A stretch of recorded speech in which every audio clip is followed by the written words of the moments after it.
내 본성을 제대로 보면 어떤 일이 생기냐면 모든 인간의 본성이 보이는 거야.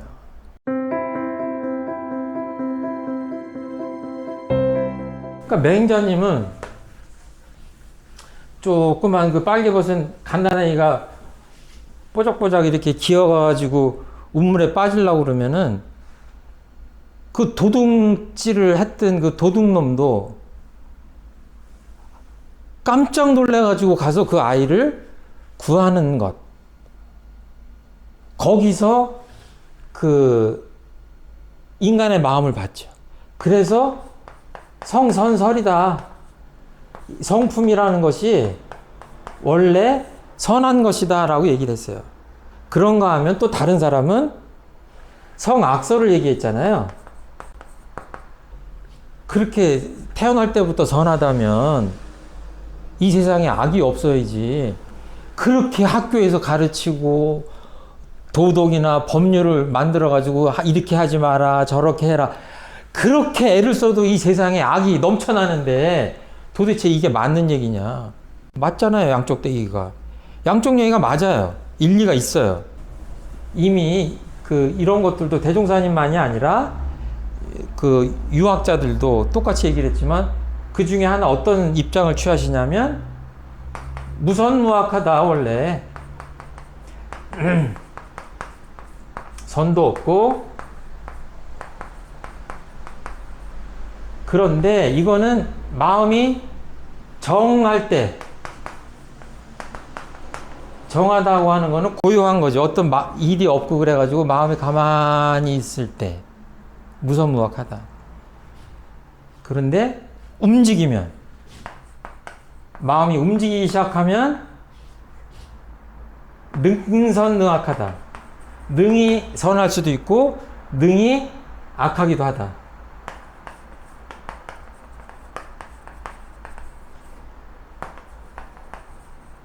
이게 얼마나 이율배반이에요. 완전히 다른 말처럼 느껴지잖아요. 그런데 이 입장을 취하셨어요. 제가 보기엔 이것이 타당하다. 그러니까 이제 유교 같은 데서도 이 심성론에 대한 얘기가 굉장히 뿌리 깊거든요. 그러니까 이제 중용 같은 데서 뭐라고 하냐면 희로애락 미발, 그러니까 희로애락의 마음 감정이 발하지 않았을 때, 미발했을 때, 발하지 않았을 때, 나타나지 않았을 때를 중이라고 한다. 그런데 이게 절도에 맞게 잘 이렇게 나타나면 그거를 화라고 한다. 이렇게 표현했어요. 그러니까 뭐냐면 이거예요. 가만히 있으면 선이라고 할 것도 없고 악이라고 할 것도 없다. 근데 정말 이거를 정말 그렇구나 이렇게 느끼면 어때요? 그 견성에 가까운 거야. 아무리 내가 깊이 나를 봐도 이 말씀이 맞다. 근데 그것만이 아니라 뭐예요? 가만히 보니까 이 마음이라고 하는 보이지도 않는 데서 정말 많은 선한 생각이 나고 정말 지랄 같은 생각이 났다가도 또 어떨 때는 완전히 그것들과 반대의 마음도 나오는구나 하는 것들을 같이 보는 겁니다. 그랬을 때는 아까 견성에 가까운 게 아니라 견성에 더 가까워지겠죠. 근데 가깝다고 표현하는 거는 왜냐하면 이 견성의 단계가 굉장히 심천이 있다라고 하셨기 때문에 제가 그냥 딱 잘라서 이렇게 표현을 안 하는 건데 아주 기본적인 내 마음에 대한 깨달음이 이런 거죠. 그러면 원불교에서 뭐 이 사람들 를 다 부처님으로 봐라. 처처불상이다. 모두가 다 부처님이다. 이런 가르침이 있어요. 그러면 사람이 무선무악하지만 경계 따라 상황 따라 능히 선하고 악할 수 있는 존재로서의 사람을 믿는다라고 하면 조금 비슷해요. 악한 사람, 선한 사람 믿으라는 게 아니라 그 사람의 마음을 꿰뚫어 보면서 이 사람을 보면 좀 온전한 인간 이하에 다다를 수 있다. 그러니까 우리가 신앙의 대상으로 삼는 건 뭐예요? 이 사람 몸으로 이렇게 왔다 갔다 하는 이 사람을 믿는 게 아니라 이거를 믿는 겁니다. 이거를 믿는 거예요. 이 원불교에서는 그 진리를 상징하는 게 이거예요. 그냥 진리 이렇게 하시면 돼요. 인류 보편의 진리. 이 우주에 이 꽉 차 있는 그냥 오직 하나의 신령스러운 진리 이렇게 보시면 됩니다. 이거를 불교식으로 얘기하면 법신불이다 그래요. 그래서 이 책의 앞에 상당 부분이 부처란 도대체 뭐냐를 얘기하느라고 굉장히 복잡한 얘기를 썼어요. 제가 옛날에 그 조계종에서 나온 그 신입교도 그 안내 책자를 보니까 제가 뭐를 확인하려고 봤냐면 도대체 부처님이라는 그 풀이를 어떻게 하느냐를 보려고 했는데 그 책에서 부처님이라고 했을 때 서가모니 부처님을 얘기를 하시더라고. 저는 이 법신불에 대한 이야기가 굉장히 나올 줄 알았는데 그럼 잘못하면 이게 뭐냐면 신앙의 대상이 서가모니 부처님이 되는 거예요. 근데 이게 과연 불교의 본이냐 서가모니 부처님의 본뜻이냐 하면 저는 이거는 지금 많이 한쪽에 치우쳤다. 보신불이나 화신불 쪽으로. 그러니까 이제 진리불로서의 법신불을 얘기하는 거고 이게 뭐 여러 가지로 진리를 표현할 수가 있는데 이렇게 세 가지 축으로 얘기를 하셨어요. 그러니까 원불교에서 얘기하는 진리 아니면 그냥 진리가 도대체 어디 있고 깨달음이 어디 있냐라고 봤을 때 어떻게 보면 되냐면 이 세 가지에 있다. 우주 만유에 있고 재불재성이라는 거는 이 모두 제자입니다. 재불 모든 부처님과 한 분이 계신 게 아니라 모든 성현님들, 성인님들 재불재성의 시민이다. 이 도장인자거든요. 일체 중생의 본성이다. 지금 이건 견성했을 때 그 성입니다. 성품이에요. 우리들의 본마음, 참마음이다 이거예요. 수만 년 동안 사람들이 사과나무에서 사과가 떨어지는 걸 봤어요. 근데 정말 잘 본 사람이 누구예요? 그쵸. 뉴턴이라는 사람이 사과가 떨어지는 걸 보고 모든 존재들은 서로 뭔가 끌어당기는 힘이 있다라는 거를 그러니까 이게 달도 사과요, 지구도 사과요, 태양도 사과인 거예요. 이 끌어당긴다는 얘기예요. 사실은 이게 얼마나 과장된 얘기겠어요. 이 사람이 얼마나 공부를 기초물리학서부터 얼마나 많은 것들을 공부해가지고 그거를 깨달았는데 그냥 사과 하나 떨어지는 걸 보고 깨달았다고 하면 굉장히 기가 막힐 노릇인데 우리들 안에도 그 진리가 살아 숨쉬는 거예요. 그런데 이 본성까지를 좀 깨달아야 되는데 쉽지 않아요. 그래서 여기 보면은 여기 우주가 있고 여기 사람이 있다면 여기 성현님들이 계신 부처님들이 깨달아가지고 뭔가 성경도 쓰고 불경도 써놓고 하면 뭐예요? 이게 굉장히 단순화해서 그냥 말씀드리는 겁니다. 그럼 뭐예요?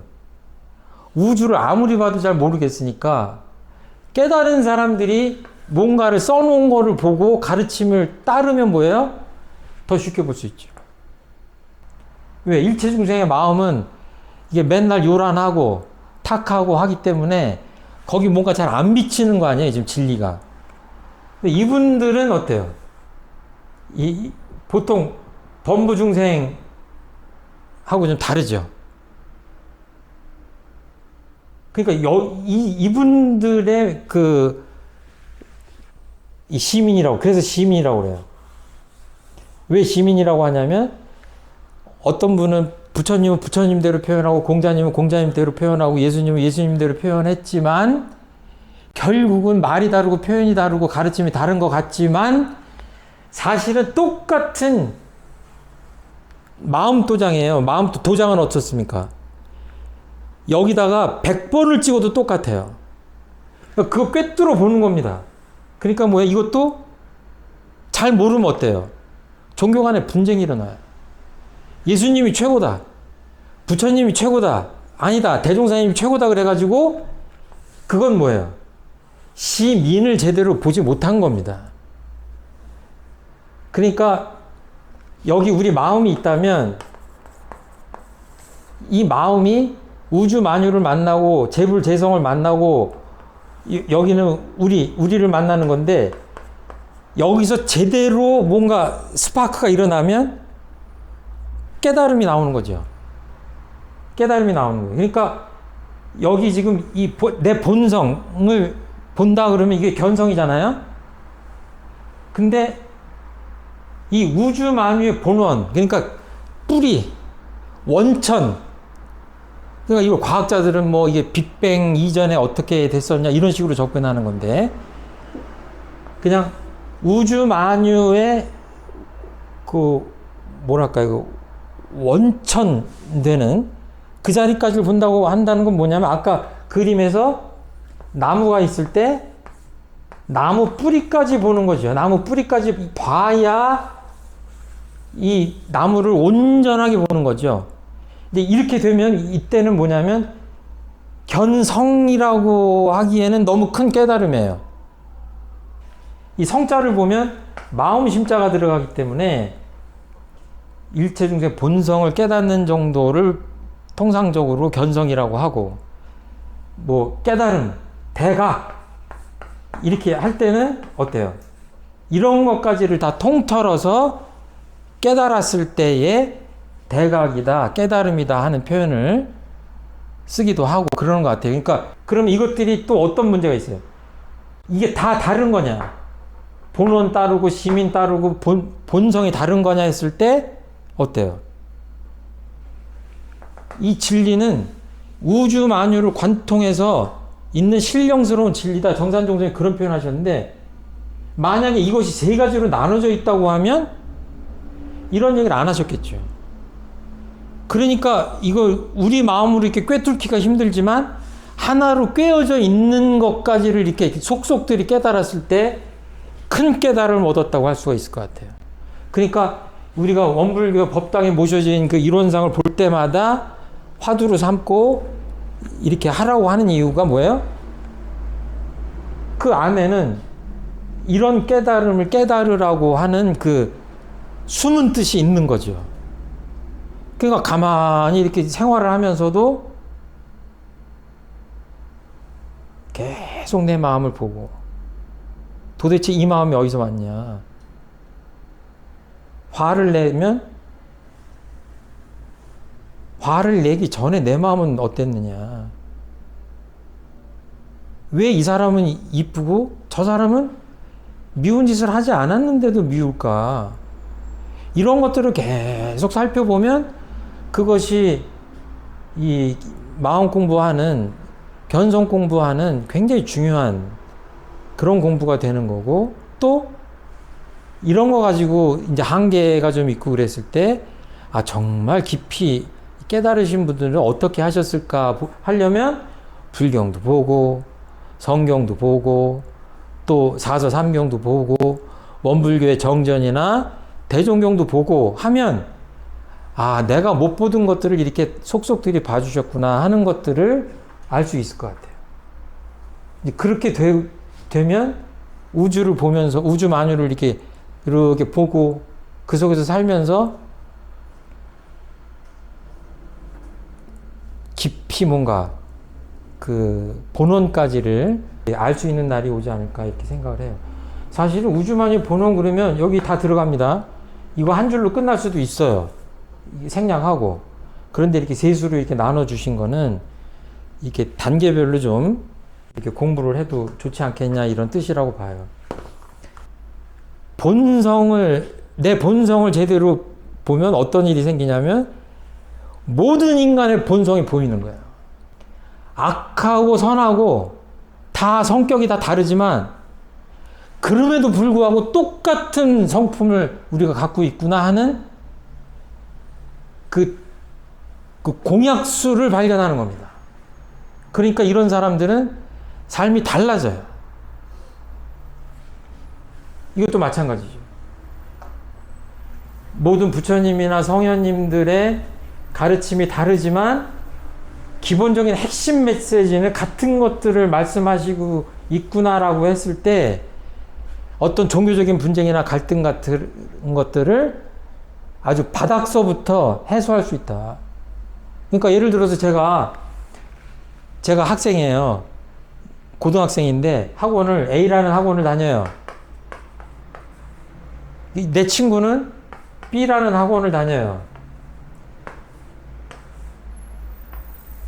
B라는 학원과 A 학원을 다닌다는 이유로 서로 싸울 이유가 있습니까? 이렇게 싸우는 사람은 없어요. 에? 차라리 A 학원은 어떻더라, B 학원은 어떻더라 이렇게 얘기하고 마는 것이지. 종교도 그런 것 아니냐. 여기 말고는 구원이 없다. 정말 그럴까? 다 하나로 깨어져 있다라는 소식을 아는 거예요. 그 정도 돼야 이 지구상에 쓸데없는 갈등이나 종교 분쟁이나 여러 가지 사상전이나 이런 것들이 해소가 되지 않을까, 이제 그런 생각을 합니다. 그럼 견성을 하면 도대체 뭐가 좋냐? 대종사님께서 어떤 표현을 하셨냐면, 목수가, 이 목수는 이거? 이렇게 이런 거 짜신 분들이 목수죠. 잣대와 먹줄을 얻은 것과 같다, 이렇게 표현하셨어요. 이 동영상을 보시는 분들 중에 정말로 견성에 대한 궁금증이 있다고 하면 반드시 그 소태산 대종사님이 쓰신 정전이나 대종경을 일독을 하시기를 권합니다. 왜냐하면 그 어떤 경전보다도 견성에 대한 말씀들을 집중적으로 많이 해놓으신 경전이다. 비유를 어떻게 하셨냐면, 이 잣대와 먹줄을 얻은 것과 같다. 만약에 이 목수가 이 잣대와 이 먹줄을 갖고 있지 않다면 집을 질 수가 없습니다. 견성을 이렇게 해야 이런 법문들이 확 다가와요. 하지 않으면 이게 무슨 소린가 하는 그 느낌이 좀 들어요. 근데 이거는 정말, 그러니까 마음 공부라고 하는 게 뭐예요? 보이지 않거든요, 마음이라는 게. 근데 뭐예요?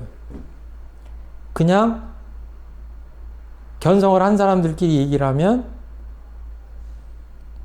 대충 얘기해도 찰떡같이 알아듣는 거죠. 3m짜리 나무를 잘라와라 하듯이.